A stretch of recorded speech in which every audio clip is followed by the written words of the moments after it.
नमस्कार, मैं प्रियंका और आप देख रहे हैं इंडिया अपडेट खबर।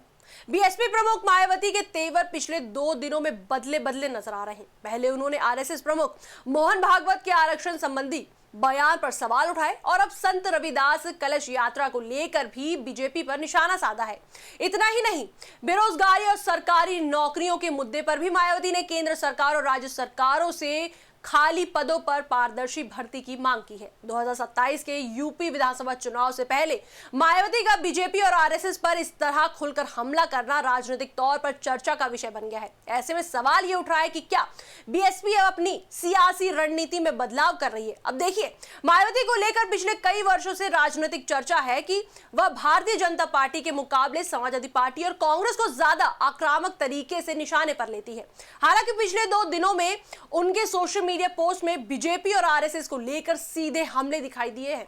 एक दिन उन्होंने आरक्षण के मुद्दे पर आरएसएस प्रमुख मोहन भागवत के बयान का विरोध किया, तो अगले दिन संत रविदास से जुड़े कार्यक्रम को लेकर बीजेपी पर सवाल खड़े कर दिए। ये बदलाव ऐसे समय पर आया है जब उत्तर प्रदेश में 2027 के विधानसभा चुनाव की तैयारियां धीरे धीरे तेज हो रही हैं। ऐसे में सवाल उठना स्वाभाविक है कि क्या मायावती बीजेपी के खिलाफ अपना राजनीतिक स्पेस दोबारा मजबूत करने की कोशिश कर रही है। संत रविदास से जुड़े कार्यक्रम को लेकर मायावती ने बीजेपी पर तीखा हमला बोला। उन्होंने तुगलकाबाद में संत रविदास के गुरु घर को गिराए जाने की घटना का जिक्र किया। मायावती ने कहा कि 10 अगस्त 2019 को दिल्ली के तुगलकाबाद में संत गुरु रविदास के पवित्र गुरु घर को बुलडोजर और भारी पुलिस बल की मौजूदगी में गिराया गया था।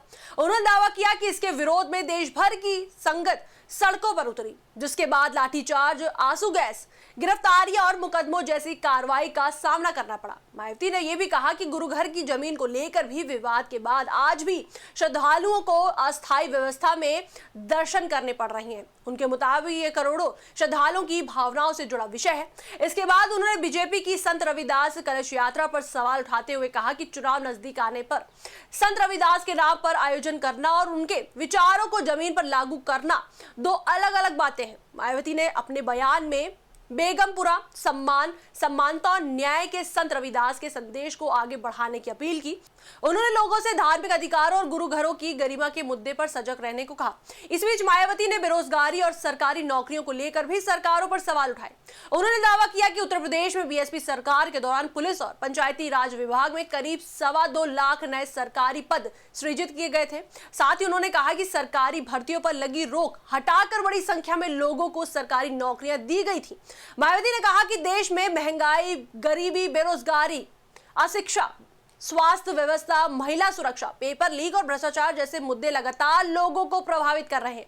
उनके मुताबिक केंद्र और राज्य सरकारों को इन समस्याओं के समाधान के लिए गंभीर कदम उठाने चाहिए। मायावती ने सरकारी नौकरियों को लेकर अपनी मांग को और स्पष्ट करते हुए कहा कि सरकारी विभागों में खाली पड़े लाखों पदों पर समयबद्ध और पारदर्शी भर्ती शुरू की जानी चाहिए।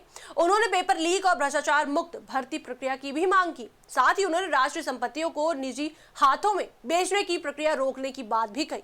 दरअसल मायावती का तर्क है कि अगर एक परिवार के किसी सदस्य को भी सरकारी नौकरी मिलती है तो उसका सीधा फायदा पूरे परिवार को मिलता है। उन्होंने ये भी कहा कि सरकारी नौकरियों के जरिए एससी, एसटी और ओबीसी वर्ग को आरक्षण से मिलने वाली संवैधानिक सुरक्षा का लाभ प्रभावी रूप से मिल सकता है। बेरोजगारी वाले अपने बयान में मायावती ने हाल ही में दिल्ली के जंतर मंतर पर हुए कॉकरोच जनता पार्टी के युवा आंदोलन का भी उल्लेख किया। सीजेपी के नेतृत्व में हुए छात्र युवा आंदोलन में परीक्षा व्यवस्था, पेपर लीक और बेरोजगारी जैसे मुद्दे प्रमुख रहे।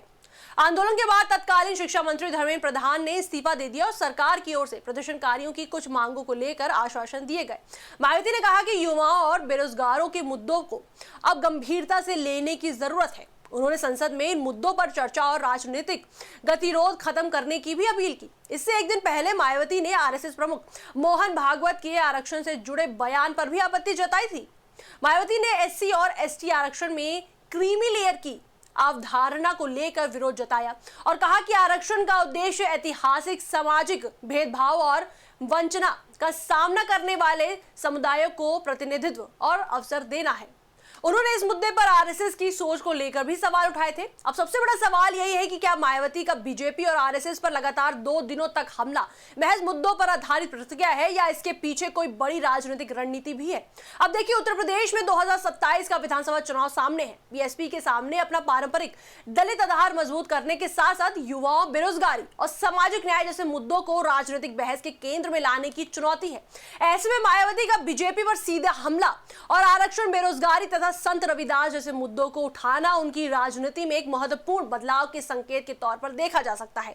हालांकि इसे अभी किसी नए चुनावी गठबंधन या निश्चित रणनीति का संकेत मानना जल्दबाजी होगी, लेकिन इतना जरूर है कि मायावती ने पिछले 2 दिनों में जो संदेश दिया है उसने यूपी की सियासत में 2027 से पहले नई चर्चा जरूर छेड़ दी है।